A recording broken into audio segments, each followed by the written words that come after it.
Assalamualaikum warahmatullahi wabarakatuh. Kita lanjutkan. Di sini adalah materi terakhir pada statistika lanjut semester ini ya, yaitu mengenai ANACOVA atau analisis kovarian. Nah, ANACOVA sendiri merupakan penggabungan antara uji komparatif dan korelasional. Kegunaan ANACOVA yang pertama adalah untuk menguji perbandingan sekaligus hubungan. Kemudian yang kedua, untuk membandingkan variabel tergantung atau kriteria ditinjau dari variabel bebas atau treatment berskala kategorik atau A ya, sekaligus menghubungkan variabel tergantung Y dengan variabel bebas kovarian yang berskala numerik atau disimbolkan X. Nah, variabel bebas kovarian atau X yang dipakai dengan variabel kovarian. Nah, itu merupakan pengertian dan kegunaan dari ANACOVA. Saya langsung untuk menyingkat waktu di sini, saya berikan contoh dari buku Prof. Supardi yang berjudul Aplikasi Statistika dalam Penelitian halaman 406. Ada contoh ANACOVA ya. Saya bacakan, sebuah penelitian ingin mengetahui pengaruh waktu belajar atau A terhadap hasil belajar IPA atau Y dengan menempatkan kemampuan awal sebagai faktor kendali atau kovariat. Nah, setelah kovariabel kemampuan awal atau X dikendalikan, apakah terdapat perbedaan hasil belajar atau Y antara siswa yang diajar pada waktu belajar sore atau A1, waktu belajar siang atau A2, dan waktu belajar pagi atau A3. Nah, jadi di sini nanti kita punya variabel bebasnya adalah A, yaitu A dibagi menjadi 3 kelompok, yaitu sore, siang, dan pagi. Kemudian variabel bebasnya tadi A ya, kemudian variabel terikatnya adalah Y, yaitu adalah hasil belajar IPA. Kemudian di sini ditambahkan ada variabel kovariat atau pengendali. Nah, yaitu disimbolkan dengan Y, dalam hal ini X, dalam hal ini X adalah kemampuan awal. Nah, maka H0, H1 dapat kita rumuskan terlebih dahulu nanti ya sebagai berikut. H0 berbunyi, dengan mengontrol atau mengendalikan pengaruh kemampuan awal atau X, tidak terdapat perbedaan hasil belajar IPA atau Y antara siswa yang belajar pada waktu sore atau A1, waktu siang A2, dan waktu pagi A3. Maka H1 tinggal negasi dari H0 ya, atau sebaliknya. Maka untuk H1 adalah terdapat perbedaan. Nah, dalam menentukan H0, H1 ini ya, maka Anda tentukan dulu H1, kemudian H0 itu adalah negasinya. Secara statistik, hipotesis dari verbal atau kata-kata di atas dapat ditulis sebagai berikut. Nah, ini secara statistik. Kemudian nanti kriteria pengujiannya adalah sebagai berikut ya untuk nilai tabel. Nah, ini adalah data yang diperoleh dari penelitian tadi ya.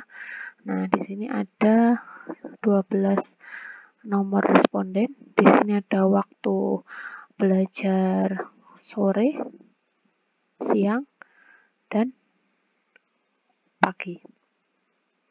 Sedangkan ini adalah kemampuan awal, di sini adalah hasil belajarnya.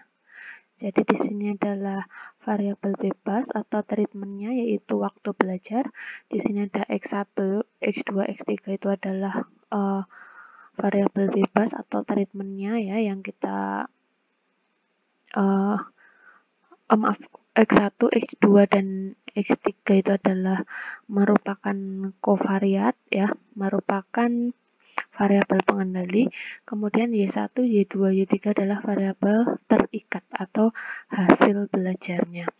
Nah, kemudian selanjutnya untuk penyelesaian yang pertama adalah supaya mempermudah perhitungan, kita buat dalam bentuk tabel penolong sebagai berikut yang berisi ukuran-ukuran statistik deskriptif. Nah, maka ini isinya sama seperti tabel di atas, kemudian ditambahkan beberapa baris di bawah ini ya.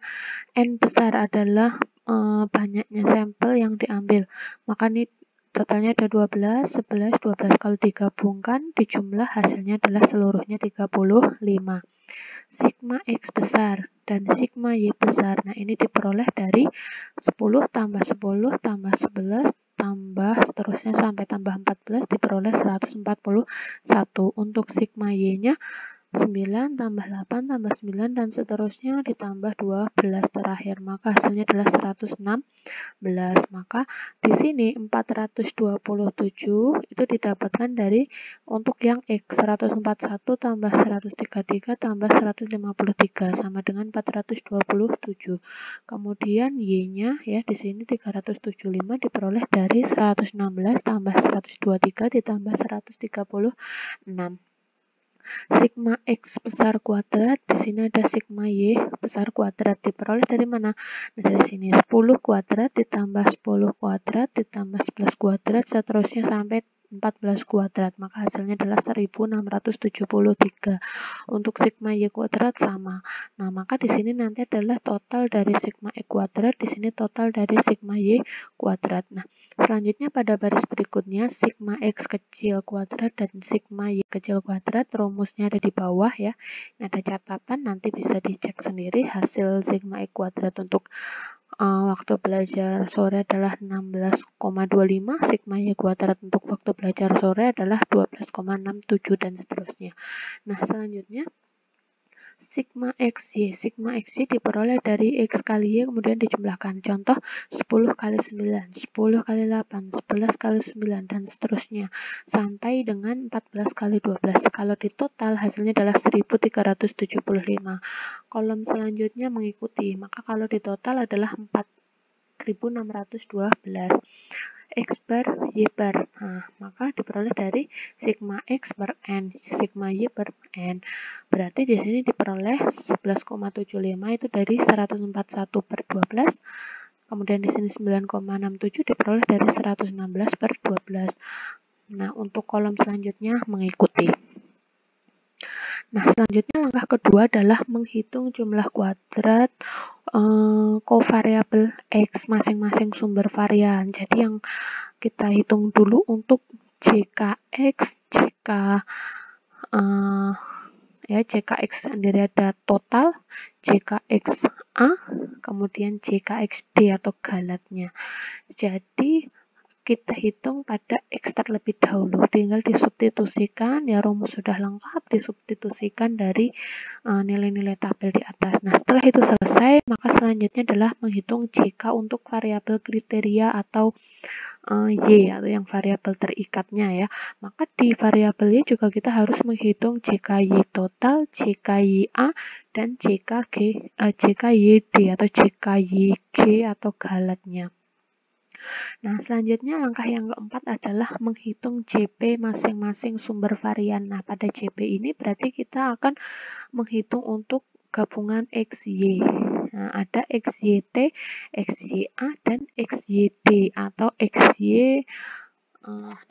JPXYD atau JPXY galatnya. Diperoleh sekian. Nah, setelah diperoleh, maka selanjutnya langkah yang kelima adalah kita hitung JKY residu atau jumlah kuadrat Y residu untuk setiap variannya. Maka pada JKY residu juga kita nanti akan hitung JKY residu A, JKY residu D, dan JKY residu total. Nah, ini semua disubstitusikan dari hasil perhitungan sebelumnya. Ya, perhitungan 3, 4 ya, 2, 3, dan 4. Kemudian selanjutnya untuk menentukan nilai tabel, maka Anda harus cari dulu derajat bebasnya. Nah, di sini nomor 6 ialah menghitung atau menentukan derajat bebas ya dari setiap sumber varian. Nah, maka di sini ada DBT, DBA, dan DBD. Nah, untuk DBT ya itu diperoleh dari NT min M min 1. Nah, NT adalah banyaknya responden atau pasang data. Nah, maka N totalnya tadi berapa? Yaitu adalah 35. M adalah banyaknya kovariabel. Nah, banyaknya kovariabel ya ada berapa? Hanya ada 1. Nah, kemudian A adalah banyaknya kelompok perlakuan. Nah, banyaknya kelompok perlakuan tadi ada berapa? ada A1, A2, A3, ada 3 kelompok, maka di sini adalah 3. Nah, ini M ini adalah banyaknya saya ulang ya, banyaknya kovariabel atau kovarian ya. Maka 1 yaitu tadi adalah X atau kemampuan awal. Nah, sekarang selanjutnya ya. Nah, ini masih sama ya, ini halaman 411. Nah, selanjutnya ketika sudah ketemu JKY residu, selanjutnya adalah RJKY residu. Nah, maka kita punya RJKY residu A dan RJKY residu D atau galatnya. Maka silahkan dihitung ya, tinggal disubstitusikan dari perhitungan sebelumnya. Nah, di sini berarti kita lanjut dengan F observasi atau hitung diperoleh dari RJKA per RJKD. Nah, maka diperoleh 4,856. Nah, selanjutnya buatlah tabel rangkuman ANAKOVA seperti pada ANAVA ya, 1 jalan dan 2 jalan sebelumnya. Maka tinggal disubstitusikan nilai-nilai ini dari perhitungan sebelumnya. FH atau F hitungnya adalah tadi 4,856. F tabel yaitu 3,31. Didapat dari mana? Nah, Anda buka tabel F ya, kemudian dengan alfa 0,05 ya, derajat bebas yang pertama adalah untuk A ya, itu adalah 2, kemudian DB 2-nya Anda ambil 31 atau pada DBD galatnya 31. Nah, diperoleh bahwa F tabel ini 3,31, maka di kanan F tabel adalah daerah kritis atau daerah penolakan H0. Nah, FH ini ada di kanan dari F tabel, maka dia ada di daerah kritis yang artinya adalah H0 ditolak atau kita akan menerima H1. Artinya H0 ditolak, disimpulkan terdapat perbedaan hasil belajar IPA atau Y ya yang signifikan antara siswa yang belajar pada waktu sore, siang, kemudian pagi hari. Nah, setelah mengontrol pengaruh kemampuan awal X siswa. Nah, ini menunjukkan bahwa dengan mengontrol atau mengendalikan pengaruh kemampuan awal siswa terdapat pengaruh waktu belajar terhadap hasil belajar. Nah, karena terdapat perbedaan, maka sama seperti pada ANAVA diperlukan uji lanjut. Nah, ini tidak akan saya bahas secara detail untuk uji lanjut, dapat Anda pahami sendiri ya, hanya mensubstitusikan dari beberapa rumus yang ada. Nah, untuk ANAKOVA saya rasa sekian ya.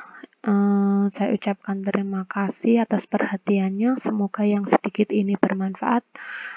Terima kasih sekali lagi. Wassalamualaikum warahmatullahi wabarakatuh.